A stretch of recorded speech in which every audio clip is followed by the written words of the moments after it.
CVM News at 7 headlines Tuesday, courtesy of Heart NSTA Trust, Jamaica's Human Development Agency.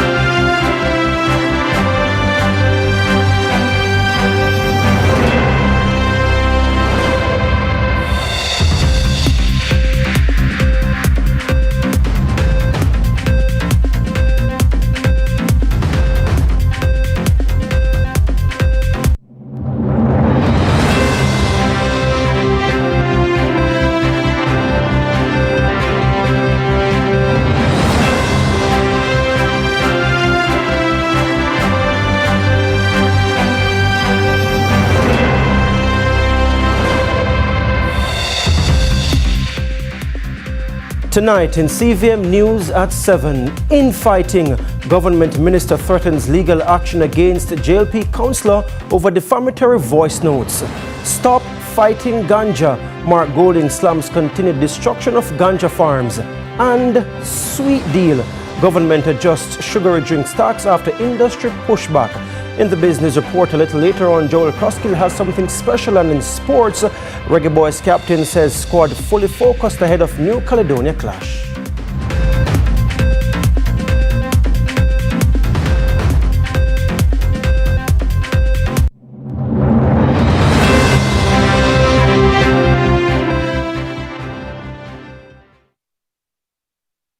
CVM News at 7 headlines Tuesday, courtesy of Heart NSTA Trust, Jamaica's Human Development Agency.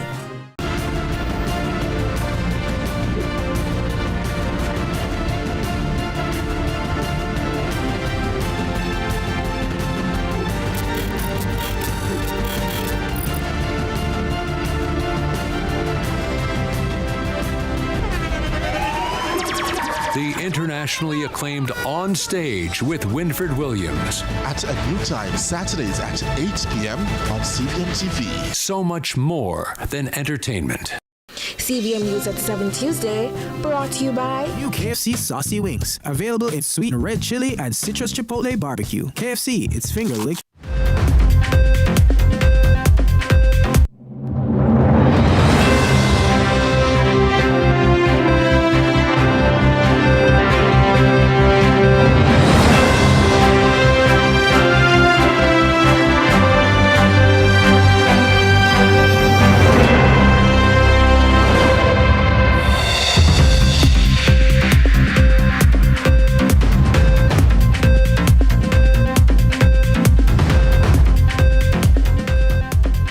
From Kingston, Jamaica, this is CVM News at 7 for Tuesday, March 24, 2026. I'm Giovanni Dennis. Thank you so much for joining us. Up first, there's no quick fix or silver bullet. That warning from Dr. Nigel Clark, Jamaica's former finance minister, as Caribbean economies grapple with mounting challenges. In an exclusive interview with CVM News, Dr. Clark, who is now a deputy managing director at the International Monetary Fund, laid out the stakes, tackling everything from disaster risk financing to the urgent need for stronger public-private partnerships. Amoy Harriet reports. The Jamaica model is one that, broadly defined, we'd recommend. Former Finance Minister Dr. Nigel Clark, now Deputy Managing Director at the International Monetary Fund, pointing to Jamaica's multi-layered disaster risk financing strategy. From stronger economic indicators to improved fiscal discipline, Jamaica has been held up as a model of resilience. But behind the numbers, real risks remain. We have seen just in this 2025 hurricane season, the effectiveness of pursuing a multi-layer disaster risk financing strategy. But these strategies are only effective if they're pursued over the long term. You can't pursue it and then stop. And what do we mean by multi-layered? What we mean is that you don't rely on one single instrument, and you internalize that natural disasters can vary in the frequency at which they happen and in the severity. Still, Dr. Clark isn't sugarcoating the reality. The specific challenges that face Caribbean economies require a multifaceted solution. And a multifaceted solutions that are sustained over a long period of time. There's no quick fix and there's no silver bullet. Part of the solution, he argues, lies in stronger public-private partnerships. The region is going to need infrastructure investment, massive infrastructure investment over the next decade. And private capital alone public resources alone will not be sufficient to meet the needs of infrastructure development in water systems, in energy, in climate resilience infrastructure, and otherwise. The demands and the needs are just too big. He says Jamaica's disaster risk model offers lessons other countries in the region can learn from. Jamaica macroeconomic improvement as registered by the debt metric, which declined significantly, benefited from very transparent fiscal framework, from fiscal rules which continued to be strengthened over time, which had a very transparent debt anchor that everybody could see, and that today is accompanied by an independent fiscal institution that is the guarantor and interpreter of those fiscal rules, the Independent Fiscal Commission. Reporting for CVM News, I'm Amoy Harriet. Opposition leader Mark Golding is calling for accountability as the government moves to establish the National Reconstruction and Resilience Authority, NARA, which experts say could create jobs and boost construction, but also faces risks if transparency and oversight are weak. Kevin Black reports. Opposition leader Mark Golding says he supports fast post-Hurricane Melissa rebuilding, but argues accountability must come first in the government's plan to move the National Reconstruction and Resilience Authority, NARA. Prime Minister Dr. Andrew Holness says the special purpose body will fast-track reconstruction efforts with powers to speed up procurement and development approvals. We know that the government has struggled to execute projects on a timely basis. The capital budget in the year after year is not fully spent, and it's notorious how difficult it is to get the procurement rules complied with on a timely basis. I'm very wary of the ability of this government to use funds in a way for which they weren't intended. So that is going to be a big issue for us. Concerns about transparency and procurement oversight are also being raised by policy experts. Speaking on CVM's lead story, Professor of Urban and Public Policy, Dr. Carol Archer, warned that weak procurement systems could undermine the authority's effectiveness. Yes, well, I know that the Prime Minister has a vision, but we have to look at what is the reality on the ground, and especially as it relates to these large-scale capital projects. One of the reasons why we've not had this spend is the fact that we have to ensure that we minimize corruption. Yes? So the whole procurement process has not helped to fast track. But while concerns persist, others point to the potential economic upside. Dr. Kevin Brown is president of the University of Technology. Well, look, NARA has the potential to deliver economic activity, right? Because if NARA really operates as it has been presented, then we should see a construction boom across Jamaica, right? And that's going to create jobs. So even in the short term, you should see a spike in employment by the measure of the amount of construction activities that will be resulting from NARA. So Kevin Black reporting for CVM News. Finance Minister Favour Williams today made her closing contribution to the budget debate, making an adjustment to the sugary drinks tax after much pushback from the industry. Joel Crosskill tells us more. The final words of the 2026-27 budget debate fall to Finance Minister Favour Williams, whose closing presentation was less than complimentary of the proposed revenue measures mentioned in the presentations of both the Leader of the Opposition, Mark Golding, and those of the Opposition spokesperson on finance, Julian Robinson, placing an X beside a number of PNP proposals. Madam Speaker, the maths is not matching.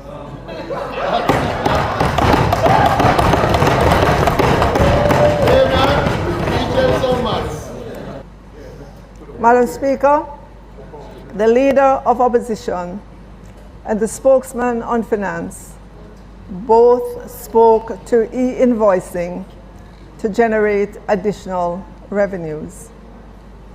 Thank you for that. I welcome the public discussion on e-invoicing for all the benefits that it will provide. Madam Speaker, contrary to what the opposition spokesman on finance would have us believe, there are no revenues to be earned from e-invoicing that the opposition spokesman on finance could credibly include in the budget for this upcoming fiscal year. There is no magic bullet of e-invoicing gains that every global expert knows take years to materialize. So, Madam Speaker, I'm going to X out that figure, that 8.6 billion. On the issue of the digital nomad proposal. The proposal from the spokesman on finance reflects a worthwhile instinct, but it illustrates the difference between identifying a promising concept and presenting a fully developed fiscal instrument.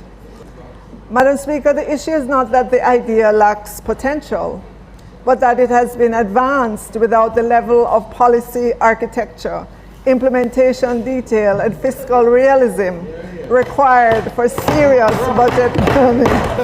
Speaker, I will also X that figure out for this upcoming fiscal year 2020.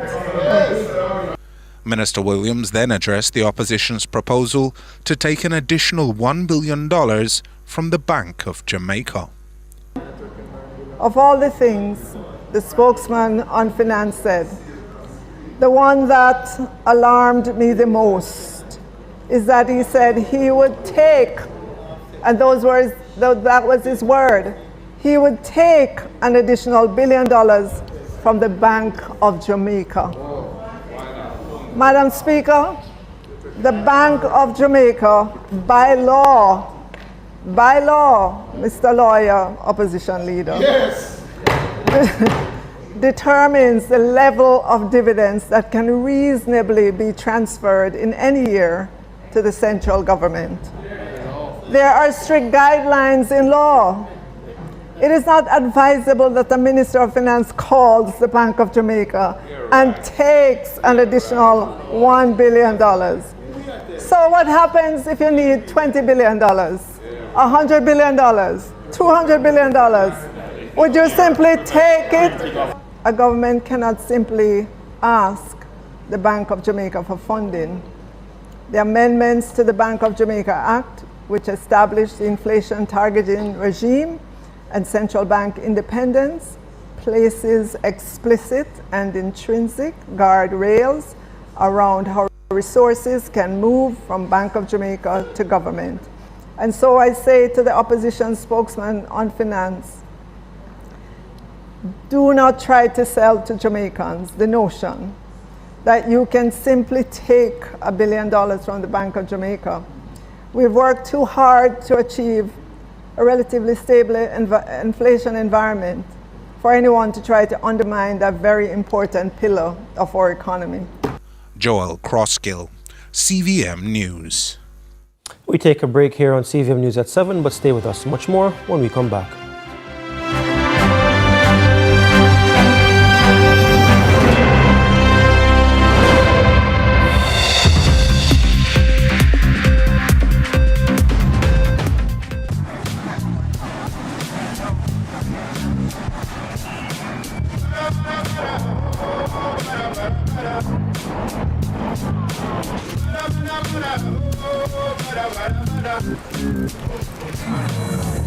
New KFC Saucy Wings. Hot and spicy wings tossed in our irresistible sauce. Available in sweet red chili and citrus chipotle barbecue. KFC, it's finger-licking good. Employers, once a month, you have the power to shape Jamaica's future. By paying your hard 3% contribution, you're not just contributing, you're investing in people, in skills, in our economy. Your hard contribution trains working-age Jamaicans, aligns programs with workforce needs, and secures our future. That's not just contribution, it's transformation. Contribute to heart and to your future.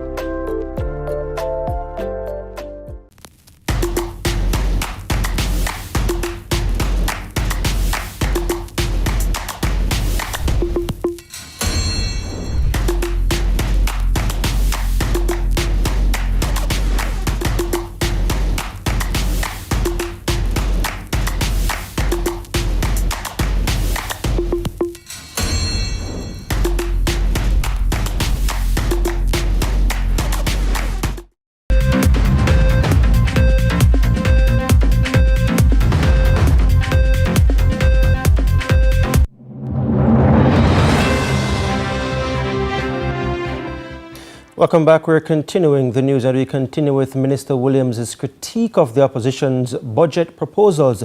She turned her attention to discrepancies between the opposition spokesperson on finance and the leader's comments. I'll pause the opposition spokesman of finance and turn my attention to the leader of the opposition. Demonstrate how unhinged are the many proposals that the leader of the opposition has put forward. He identified revenues of about 2% of GDP from compliance. Our projected GDP for fiscal year 2026-27 is $3 trillion, $857 billion, and so 2% of that would be approximately $77 billion. And if you could make the screen larger so that they could see it. So, Madam Speaker, if the opposition leader identified $77 billion of new revenues from compliance, why then would the opposition spokesman on finance need to borrow any money at all? I think it's a medium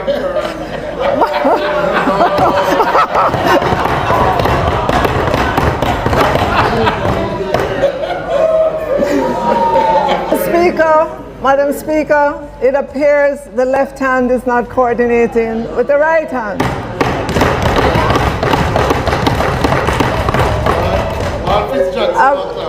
Madam Speaker, a Prime Minister in waiting and a Finance Minister in waiting are possibly not talking.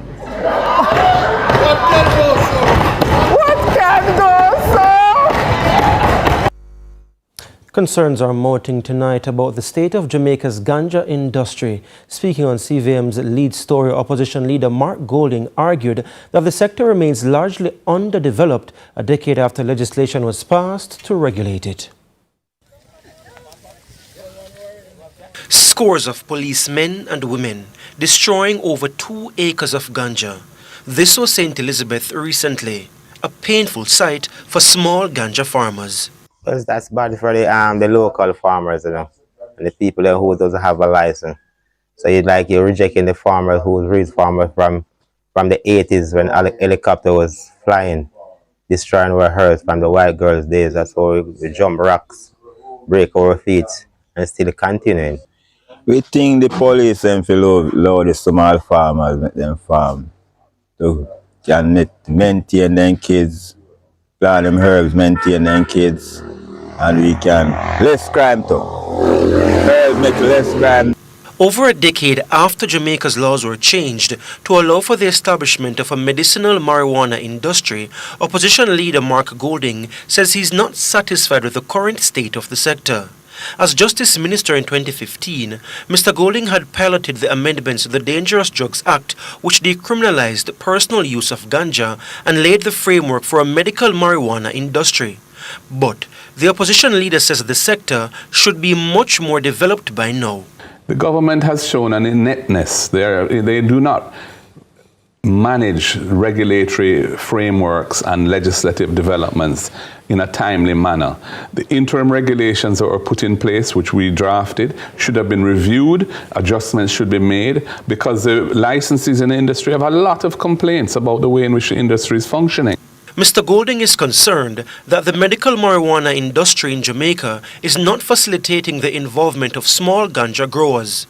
Small farmers should be encouraged to come into the industry, and they should be given the red carpet and facilitated in doing so. And the costs of doing that should be absorbed by the state. We shouldn't be cutting down acres of ganja across the island now at a time when people are suffering. Those farmers should have been in the lawful net. He says small farmers should by now be in a position to sell their products through lawful channels.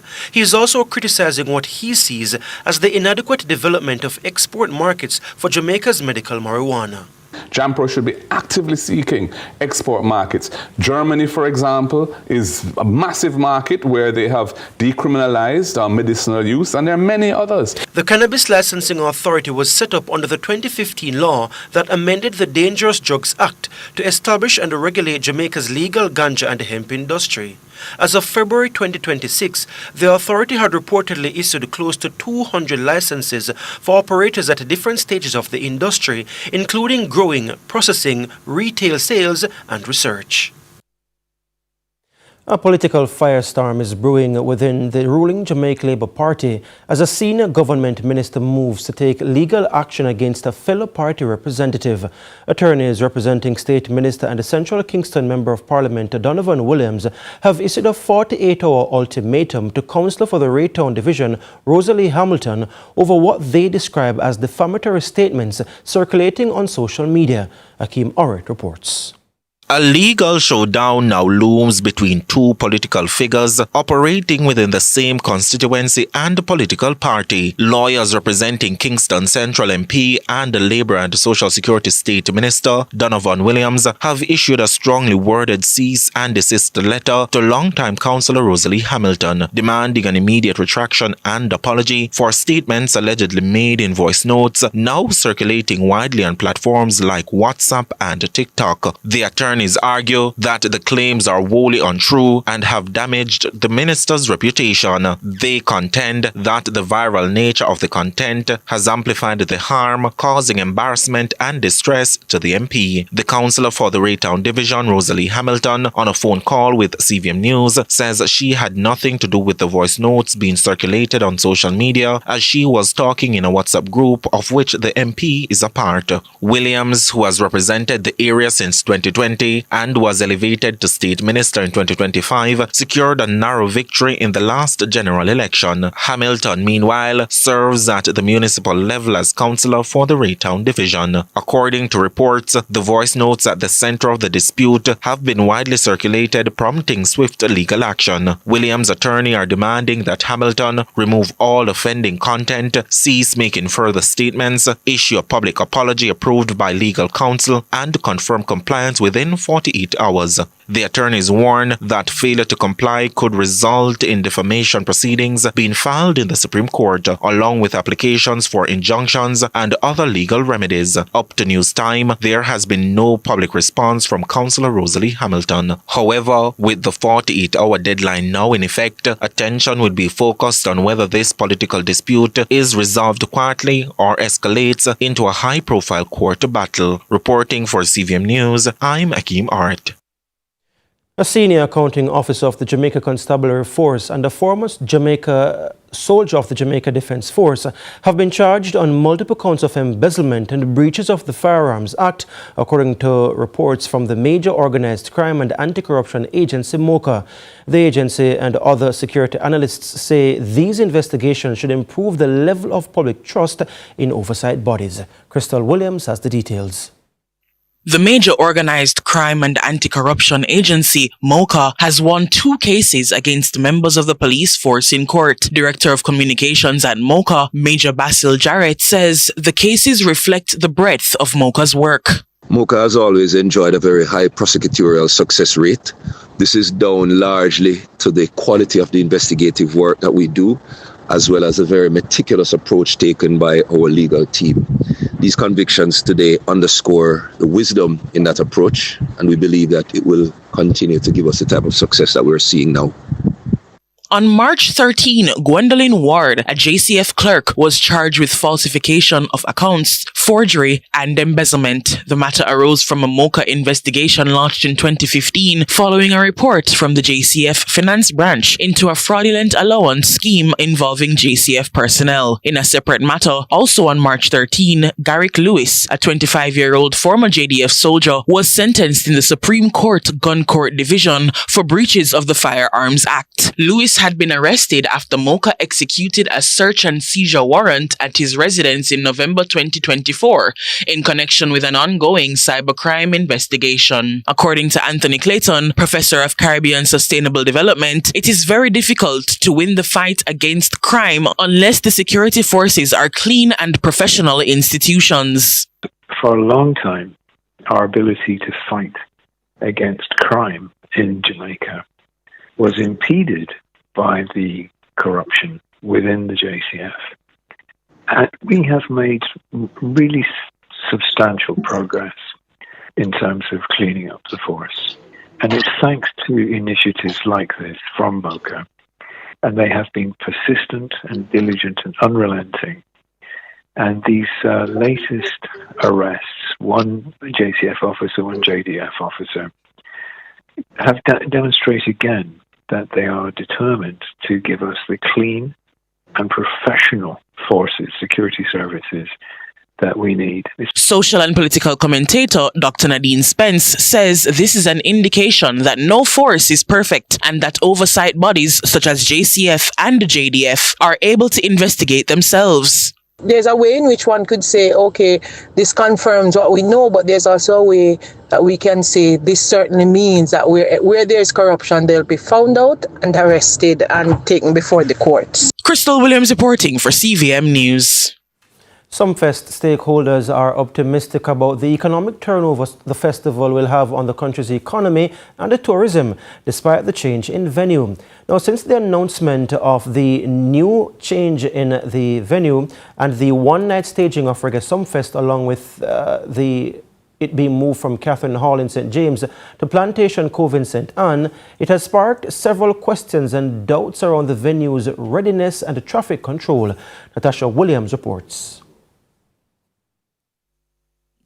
The last time Vybz Kartel and Mavado graced the stage together, a moment etched in dancehall clash history. Now, a long-awaited reunion with Vybz Kartel and Mavado as joint headliners for Sumfest 2026 is brewing. With most of the support thus far coming in from the international market, Down Sound Entertainment CEO and Sumfest promoter Joseph Bogdanovich says this will be good for tourism and the economy. I think it's going to be major based on sales in the first week, and they just keep continuing to sell.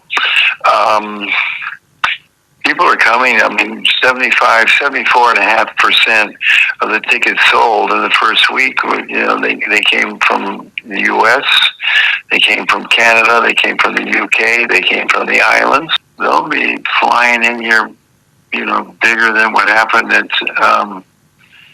at the stadium.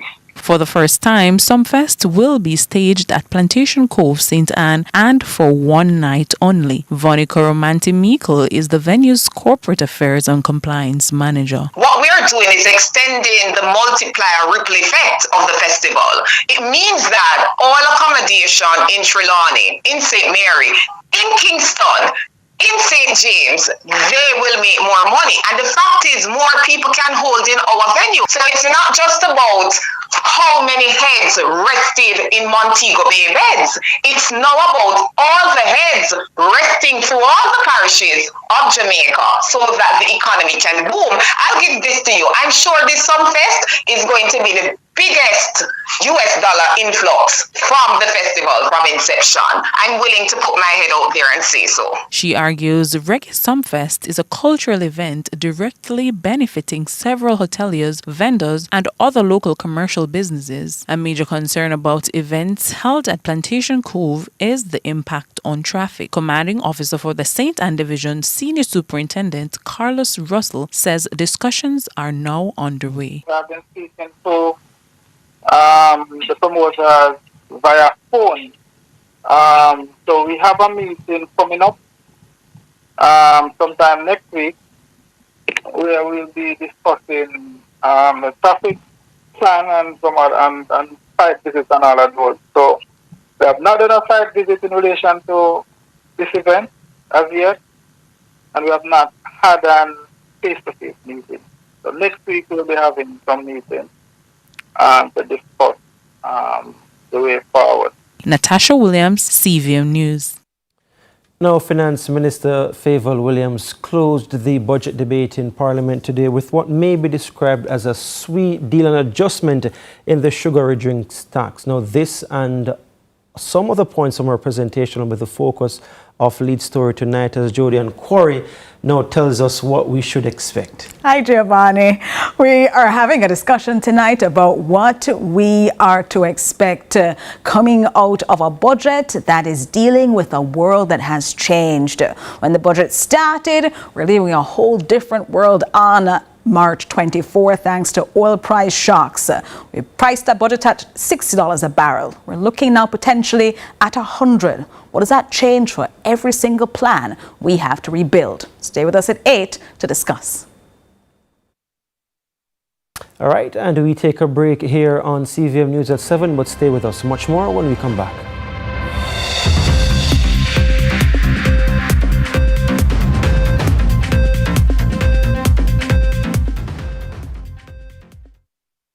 Celebrate Marchmas at Quartz. Get up to 60% off from March 20 to 24 and up to 70% off on Christmas Day in March on March 25. Get that fridge, stove, lounge set, bedroom set, or smart TV you've been wanting. Marchmas at Quartz from March 20 to 25 with up to 70% off. Quartz, bringing value home. Conditions apply.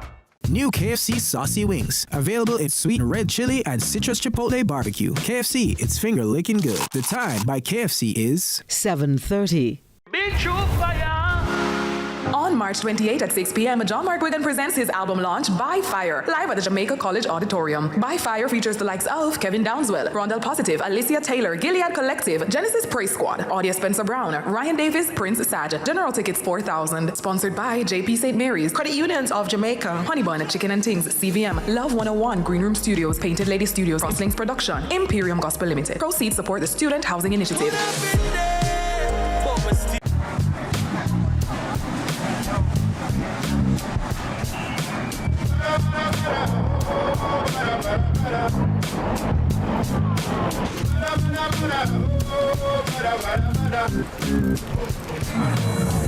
New KFC Saucy Wings. Hot and spicy wings, tossed in our irresistible sauce. Available in sweet red chili and citrus chipotle barbecue. KFC, it's finger licking good.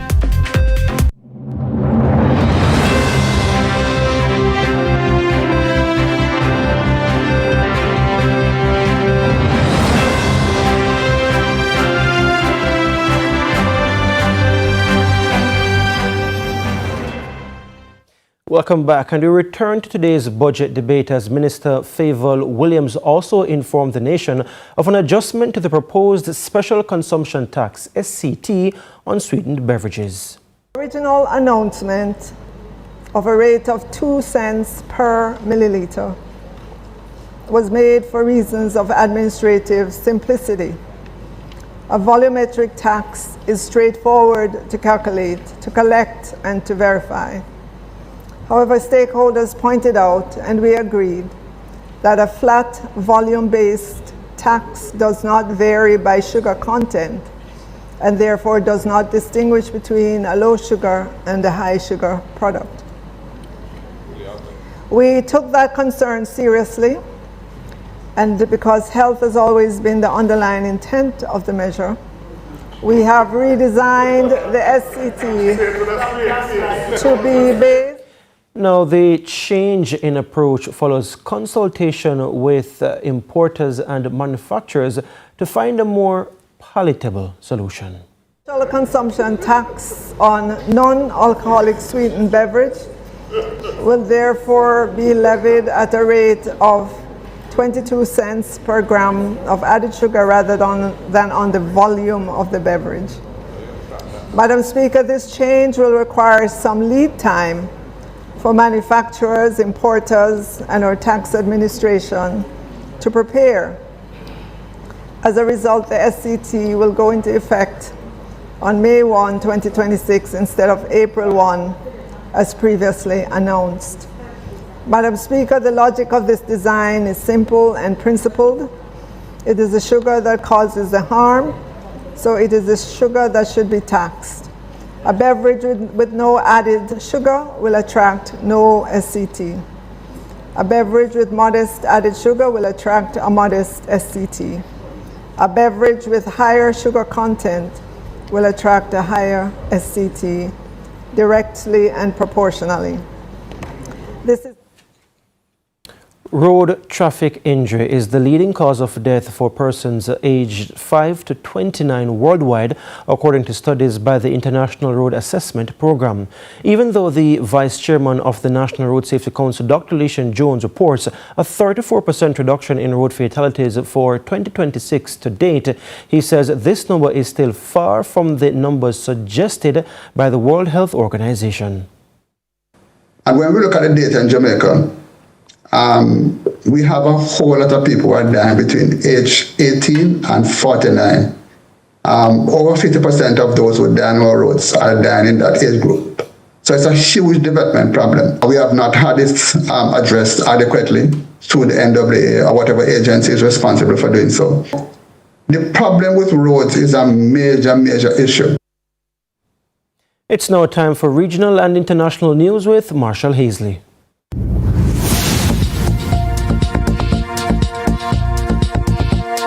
We begin with regional news. President Dr. Irfan Ali says Guyana must move more aggressively to build out its oil and gas-related infrastructure, warning that growing global uncertainty makes it even more urgent for the country to secure long-term energy, fertilizer, and petrochemical capacity. Dr. Ali says changes taking place internationally, including tensions in the Middle East and supply disruptions elsewhere, are pushing Guyana to think more seriously about national resilience and self-sufficiency. Facilities in Guyana now that we have natural gas, because we are now faced globally with a challenge. If you already have the Ukraine-Russia challenge, if China and India, if the big agricultural pushers decide that they're going to hold in exports of fertilizer, key commodities, petrochemicals, already we have the challenge of getting petrochemicals and other products that are from the deliverers of natural gas. We have a challenge with that. We're heading into a very difficult front, and we have to start looking at ways in which to protect ourselves and protect this region. We also have to examine, and I'm sure that countries in the Middle East and elsewhere are looking at countries where they can invest in so that they can have some form of long-term security too. When you have challenges like these, just imagine if we had a massive storage facility in Guyana under these challenges, the role Guyana could have played. So we have to look at these challenges and build out long-term opportunities for our country. In news overseas, Russia has launched an unusual daytime attack on Ukraine, hitting cities across the west of the country with over 400 drones on Tuesday afternoon. We now hear more from the BBC News. So far, I've seen reports of 13 people taken to hospital in Lviv alone, and that